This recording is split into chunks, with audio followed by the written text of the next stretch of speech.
Hello and welcome to hiking.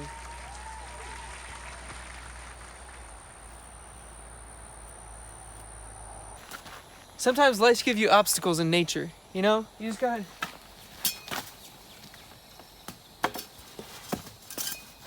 How neat!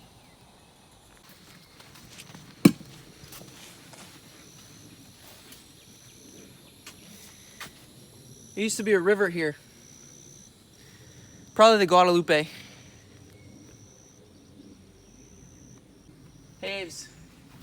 This tree probably fell because of the interference with human nature.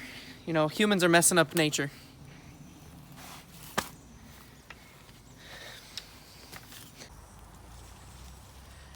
These are probably poisonous. Yep.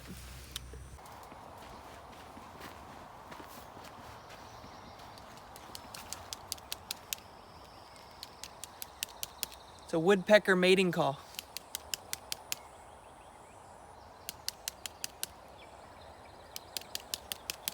You come to a fork in the road. Which way are you gonna take? The easy way or the hard way? Which will you be taking? Oh.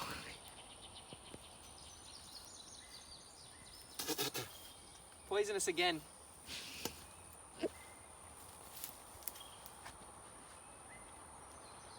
Dude, that's so awesome. Blackberries are growing. You ready? Okay.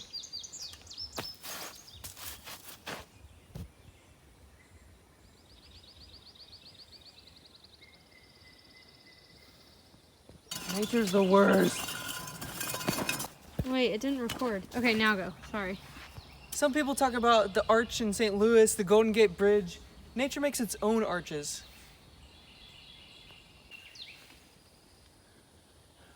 Mockingjays.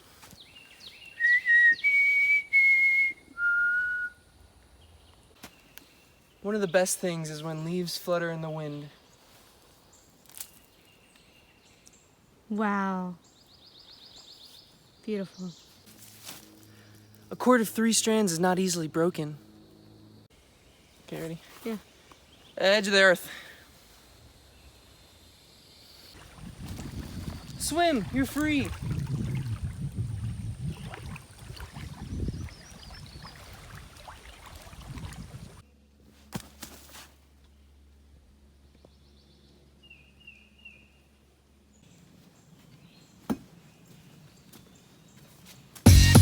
It's the Midweek Live Show.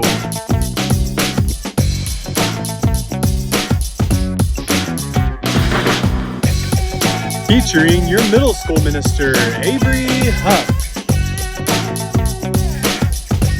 Riker Ratliff. Hannah Garza. Caleb Hatchett.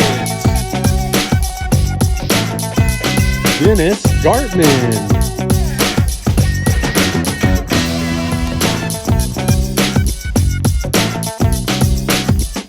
And your high school minister, Josh Hardcastle.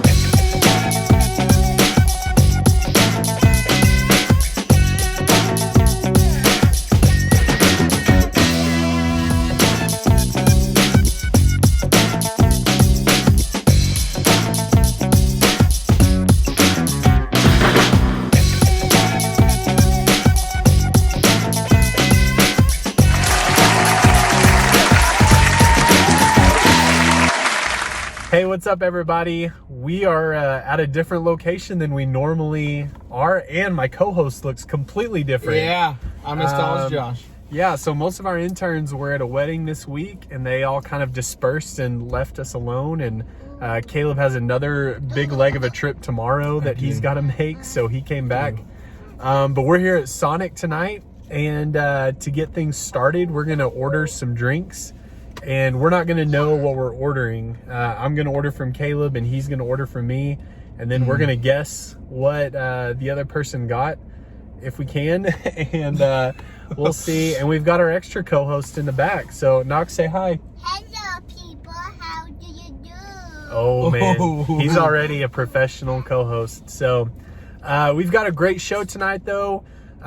We are going to Avery and I are going to continue our series here in a little bit called Kingdom Justice, where we've been focusing on stories where Jesus was focusing on other people and their hearts and making sure that they felt justified and taken care of. And so Avery and I are going to be spending some time in a story tonight that we're excited to share that with.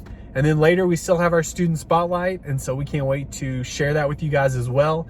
And we also, for the first time, have an assignment for you guys for next week's Midweek Live. So be sure to stay tuned for that. All right, we have received our drinks. I ordered for Caleb and Caleb ordered for me, and we have no idea what the other person ordered. It's black. It's literally. It's blue. No. It's The guys came out that was delivering our food, and I said, don't worry about telling us what it is. We know there's a lot. And he said, yeah, we were really confused at first. So we do anything for Jesus, right? Yes. All right. Knox, you got your drink? Yeah, good. Hello. I hope you don't drop your drink in the toilet. That would be bad. That'd be terrible. Okay. You go first, Caleb. Okay. Let's see what's in there. Why? Okay. You know what it is? Okay. I taste root beer. Uh-huh. I have to go back. I don't want to. Oh. They do not mix well. I think blue raspberry. Yeah. There's one more thing in there.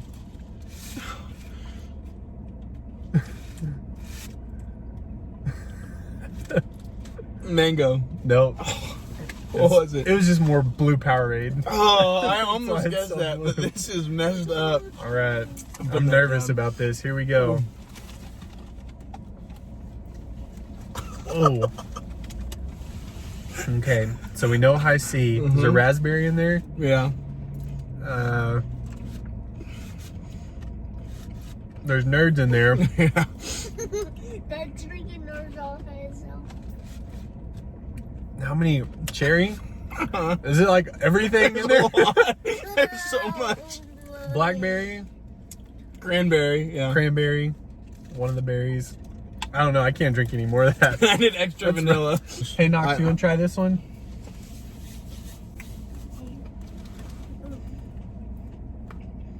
Okay, and then. You didn't even try it. Try it, it's Take good. a sip. It's high C fruit punch. It's good, with it's other high C. stuff. And there's candy in there. Is that good? Yeah. That was a big old smile. Okay, here. Take the lid off. First of all, let's get a look at this. Oh. This is high C. There wasn't enough My room for throat is high gonna C be fruit coated. punch. They had to make room for it with all the syrups. Oh, So, goodness. well, we didn't want to be the only ones to have all the fun, and so a couple of you guys also went out to Sonic, and let's see how y'all's experience turned out. Okay, ready? Hi everyone. Okay, this is the blue coconut Dr. Pepper. This is the blackberry Sprite. Yeah, so we're gonna try them for y'all. Ready? 3, 2, Go. That's really, Oh, that's that's really really good. this is yummy. Oh. It's like weird but good. Here, let me try. It's like that's not bad. It looks gross, That's but like it's not bad. That's like your. It's like Oh, lemonade mixed with yeah. Sprite. Try it. Oh, that's. It's good. Stop it. I wasn't expecting this. I know. Hi, may I get a small blue coconut cherry slush with nerds? You said blue coconut and cherry? Yes, ma'am. Cherry slush with nerds. Hello. You got it. Thank you so much. You too. Alright, here we go.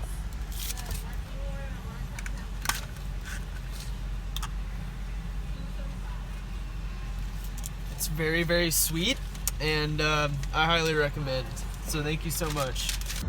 I have a little weird order, just letting you know. Can I get half high C, half Powerade, and then can I add nerds and strawberries, and also add peach and cherry flavoring? You too, thank you. All right, here we go.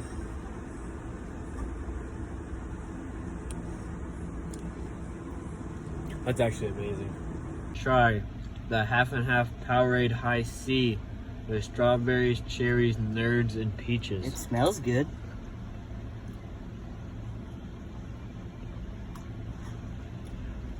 That's actually really good. Look at that mustache, folks. Yeah.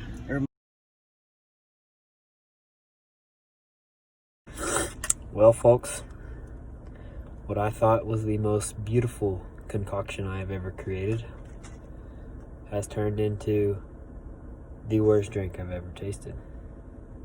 I got down to about the last fourth of it, and I just started drinking straight syrup. What's up, So Hill Stewman? So I'm at Sonic currently about to order a weird drink I've never tried before. So I'm gonna try a blue coconut Dr. Pepper. So let's see how this goes.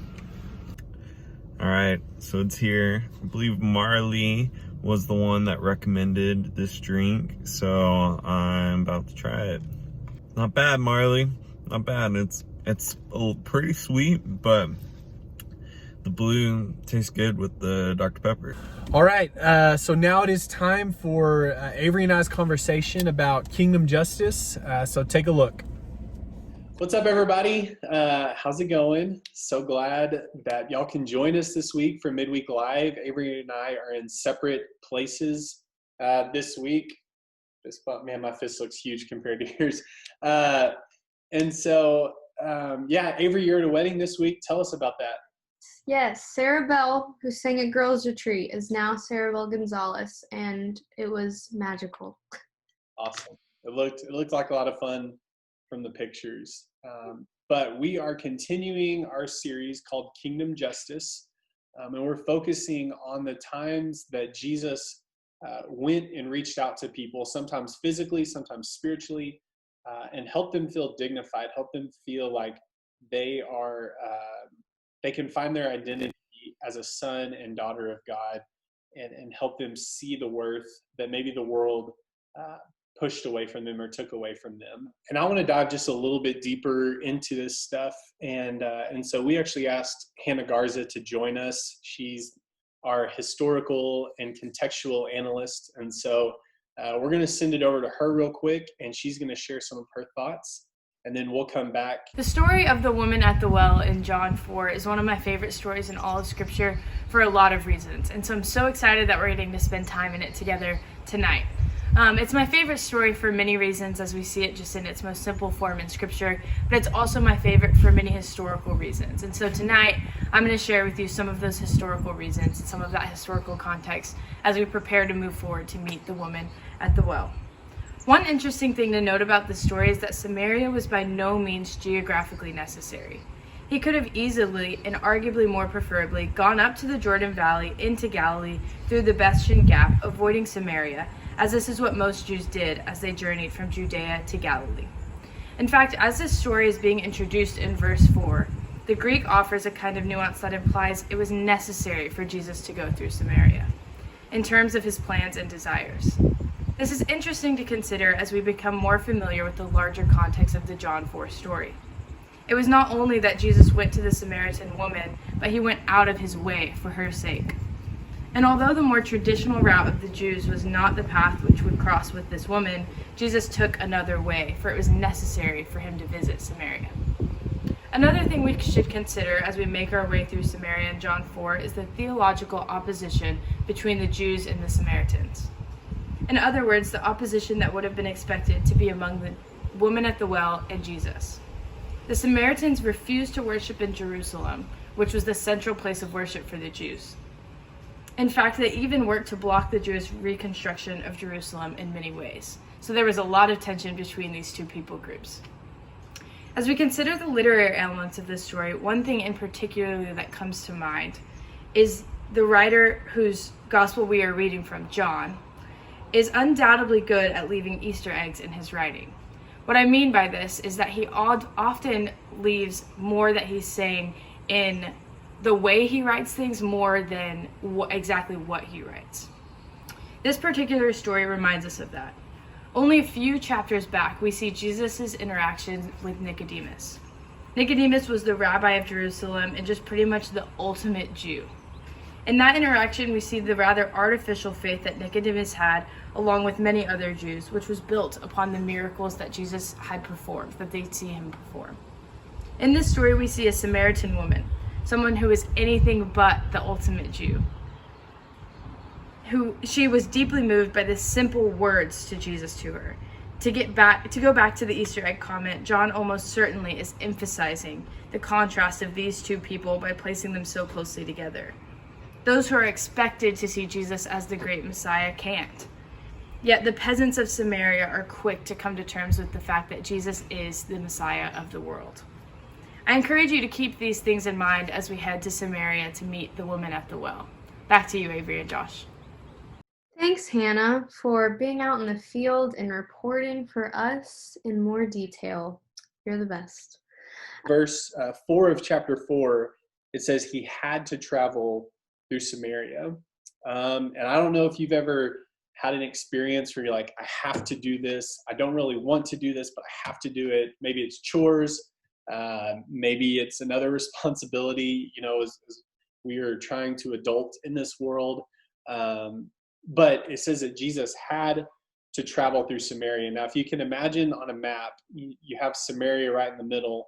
And what the Jews used to do, because they didn't really like the Samaritans, and so what the Jews would do is they would travel all the way around Samaria so that they didn't have to go through Samaria and interact with those people. They tried their best to stay away from them whenever they could. And that distinction, that word he had to, that's going to come back later on to show the importance of why he had to go through Samaria. And so in verse 7, Jesus is at the well, and a woman comes. Now, unfortunately, women were not viewed and valued as highly as they should have been. And they were definitely not on equal status as men in this time. Yeah, so it says a woman from Samaria came to draw water, and Jesus said to her, "Give me a drink." So this is actually a pretty monumental verse because right before this in verse 6, it says that Jesus is weary from his journey going into Samaria, and so he starts sitting beside a well for the 6th hour of the day, which means it's noon. So Jesus is with this woman alone at noon, and he's asking her for a drink. And so the woman being alone at noon probably means she was a social outcast because no one's going to go get water in the heat of the day. And usually women went in groups because it was probably dangerous. And second, men weren't really supposed to talk or initiate conversation with women unless they were their spouse or family. And so Jesus completely puts all that aside culturally and asks this woman to give him a drink. So she's probably really thrown off guard. And she probably also doesn't have a lot of people speak to her. And the disciples have gone away to the city to buy food. It says that right after verse 4. And so the disciples are doing something else. I think when we say Jesus had to go to Samaria, I think he had this kind of in his back pocket. I think he knew this woman needed to meet him and speak with him and hear what he had to tell her because she was probably really lost. And in their conversation, it kind of goes into why she's so lost. Yeah, one of the things we talked about last week was that Jesus would go out of his way to get in people's way. Yeah. I think that's another, this is another example of a time that Jesus definitely went out of his way to get in this woman's way, because she probably had no idea or no desire to meet or talk to anybody, which is why she's going by herself at noon, because women go everywhere together. And I think it also, I mean, looking back at the blind man, we kind of said he was kind of at the end of his wits, not really any other option. I think this woman is probably in the same place. She's getting water in the heat of the day, and she's lonely, and she really just probably doesn't have any more options, and she doesn't really believe there are anymore, so she's kind of just accepting her lot in life. And so I feel like Jesus is just the king of showing people there's more hope and opportunity than they can really comprehend. But if you don't know about eternity, it doesn't seem like it in this world. So I Yeah. think that's a cool connection. Yeah, let's spend a little bit of time talking about this woman for a second.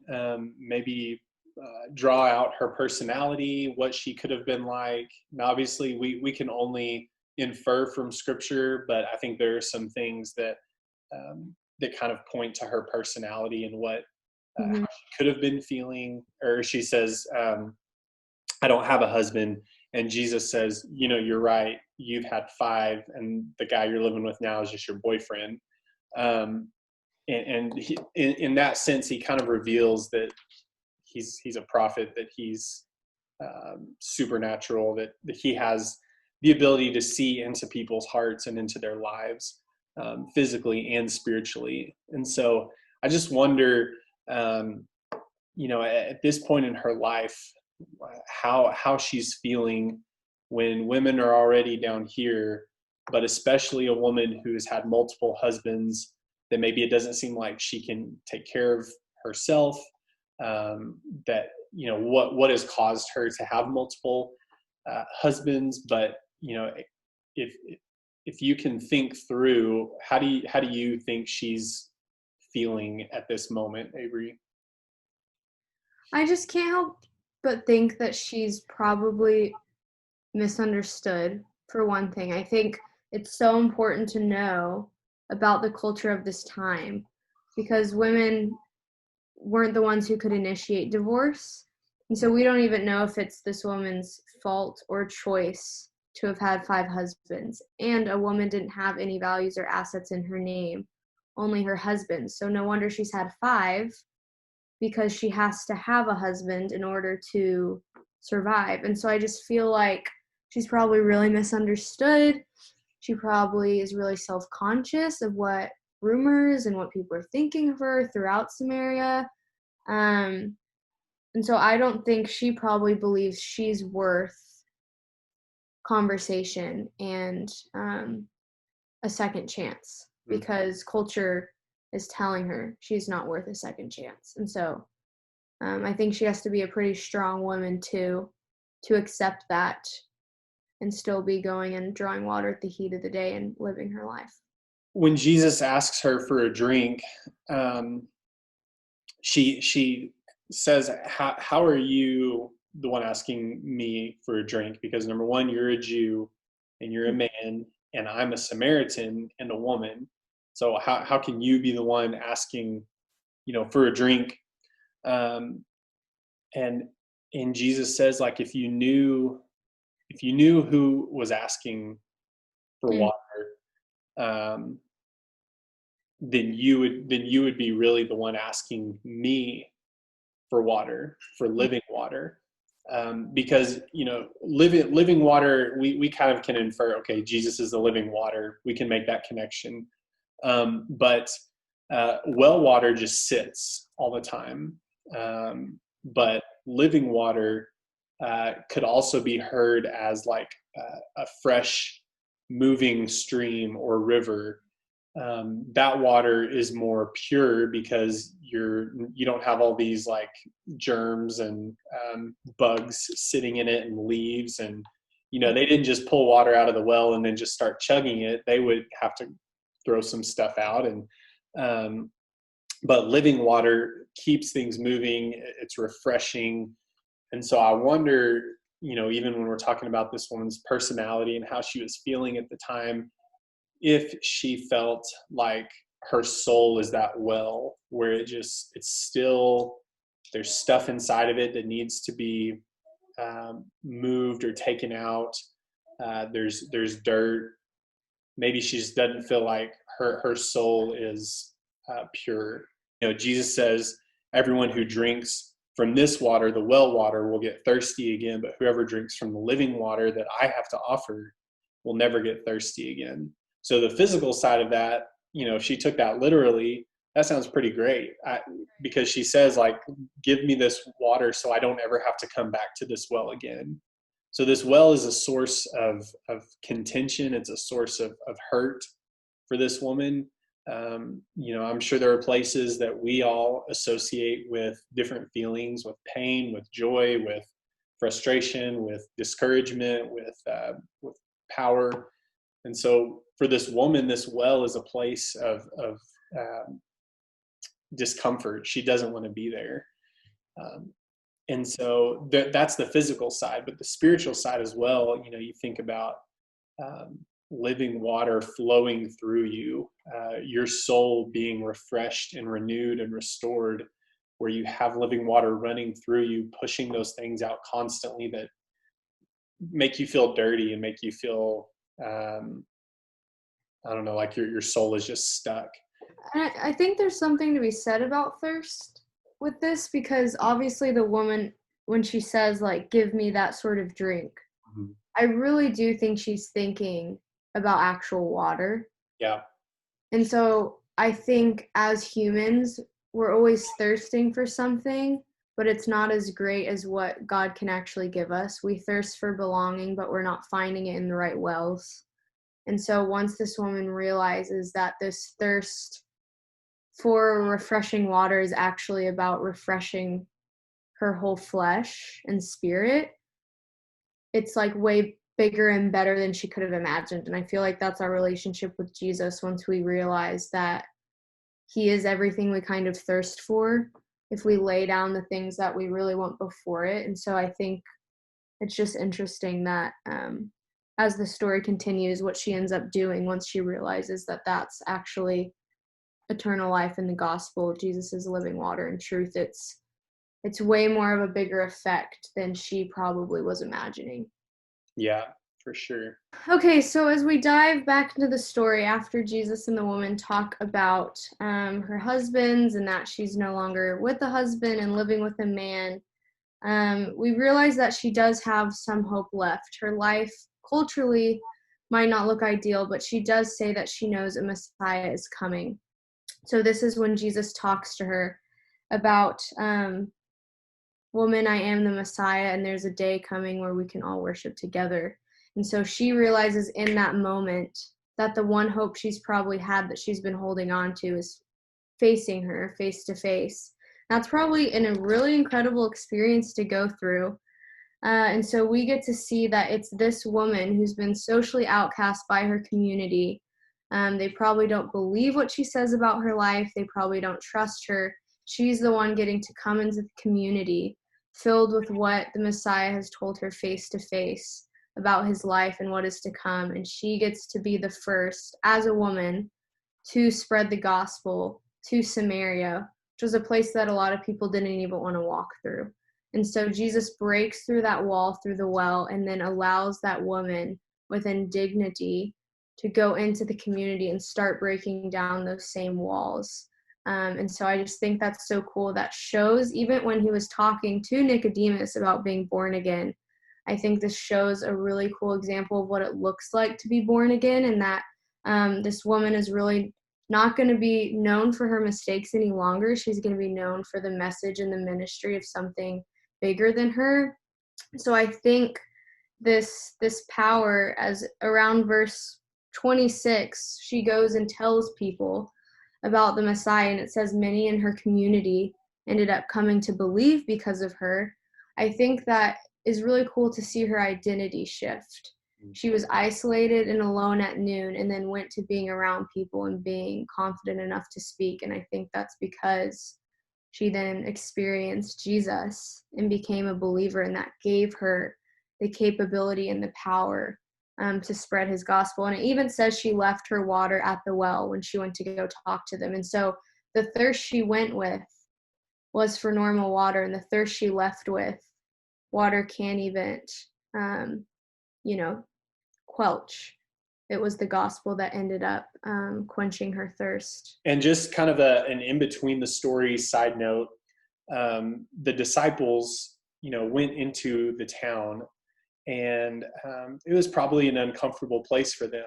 And I wonder if Jesus kind of had a double mission going through Samaria. I think he had his mission, his primary task, but then I wonder if he was wanting the disciples to have an opportunity to be somewhere uncomfortable, to be somewhere that made them feel, I don't know, I guess uncomfortable is the only word I can think of, but also being around other people that aren't like them, that society says you need to look down on them because of who they are and what they look like and where they live. As we kind of talk about what this means for us in today's world when it comes to kingdom justice, when it comes to social justice, where is your well? There's two questions we're going to ask. Where is your well, and who is at that well? And both of these questions, I want us to think about the times that we feel uncomfortable. When you go somewhere, asking where is your well? It says Jesus had to go through Samaria. The Spirit compelled him to go through Samaria. So where is an uncomfortable place for you that God may be sending you to? I think it's important for us to think about, where is a place in Abilene, Texas that makes you feel uncomfortable? It could be, it's summer now, but as we go back to school, is there a specific table that makes you feel uncomfortable? Is there a group of people that make you feel uncomfortable? But where is a place in Abilene that makes you feel uncomfortable?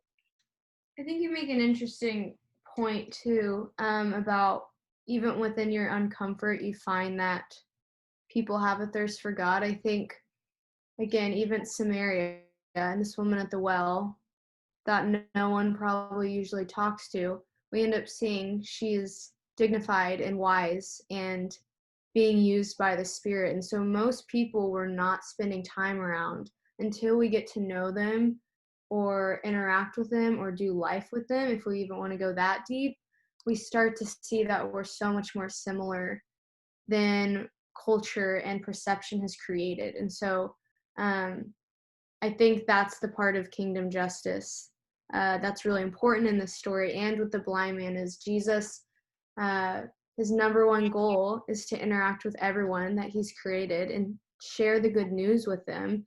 And so as a people, we don't always do that best.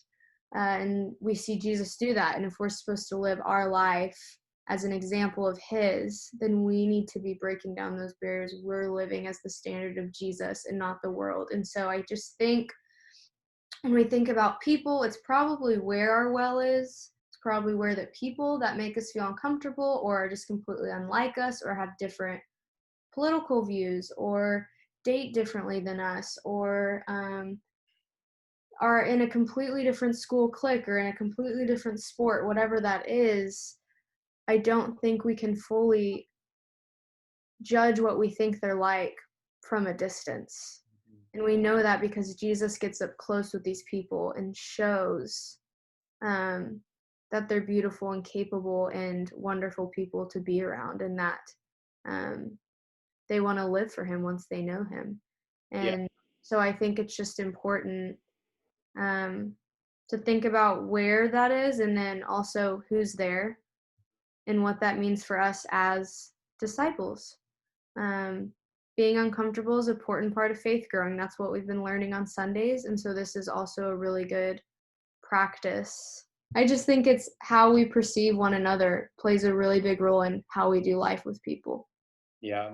And I think once you kind of strip everything away,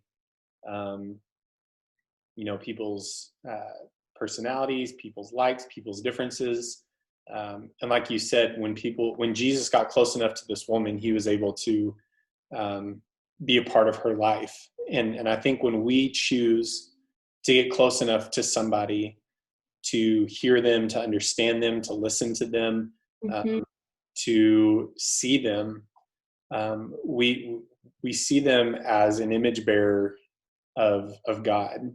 God created all of us in his image. And so when we can see every person as a son or daughter of God, or as someone who's carrying the image of God within them, I would hope somebody would see me that way. And Right. so it's the same thing with how we perceive people and how we see people.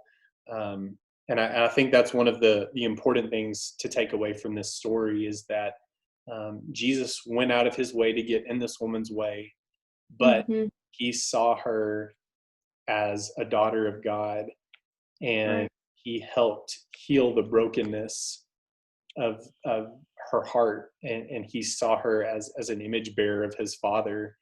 And I think that's why Jesus had such an easy time of talking with people and spending time with people, that he didn't see them as those people over there. He Right. saw them as an image bearer of his Father. Um, Even though there may be some brokenness, even though there may be some differences and different ways they lived and bad choices that they made, he still saw the perfection of his Father within every son and every daughter of God that he came in contact with. It was such a restorative thing for this woman. I feel like she gets to be the one to carry the message of hope and the message of grace and the message of Jesus back into this place, the town where she was hurt, where she was defeated, where she was looked down upon, where she was outcasted from. But Jesus gave her the restorative power, which gave her the courage to go back and walk through those fires and walk through those flames, to, like you said, to become a completely different woman. Her identity shifted. Well, that was a really great conversation. I love being able to sit down and just look through the ways that Jesus impacted people's lives. And I think that even though this story happened 2,000 years ago, it still has major, major implications for us in our life today. So you have a good rest of your time, Avery, and we'll see you when you get back. And you guys stick around. We have our student spotlight coming up, and we'll see y'all later. This week's student spotlight is all of the Corleys. So we got Kinley, Riley, Jackson. So we took some time and we went out to their land and we got to meet their alpacas up close and personal. We became best friends by the end of it. Besties. So check it out.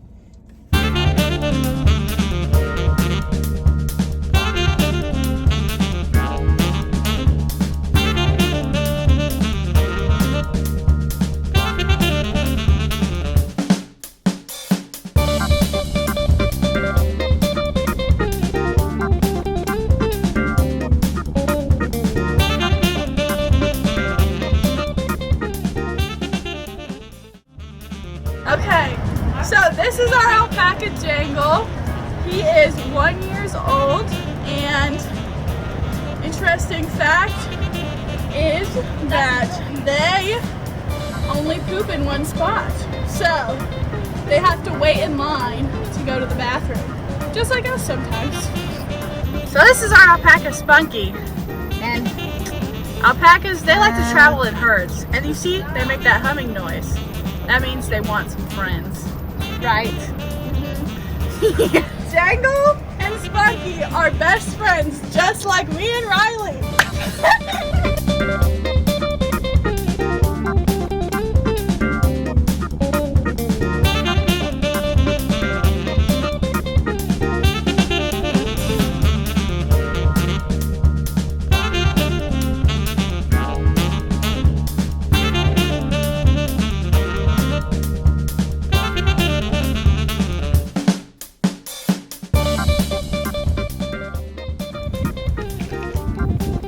My favorite part about alpacas is that when they come out of the yard, they come around us and they're super soft to pet.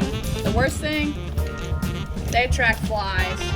My favorite part is that when alpacas get curious, they look at themselves in the window.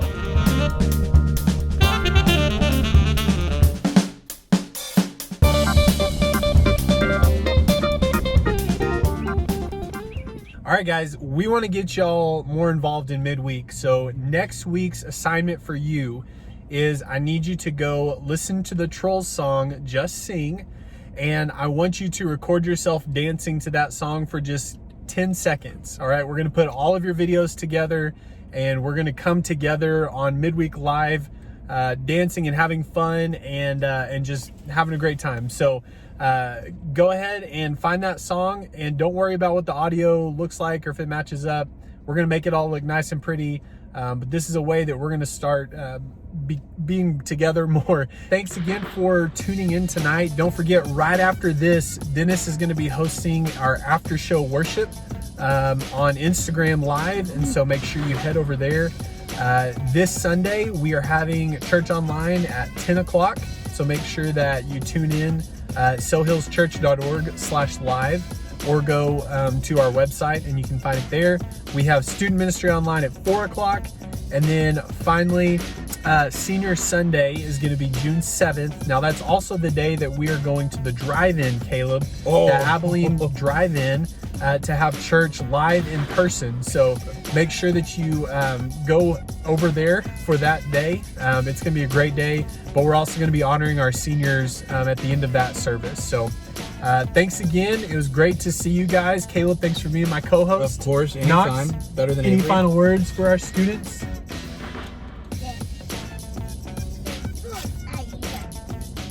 There are rules he's learned, so it was a successful night. Thanks. You guys have a good one. Bye, y'all.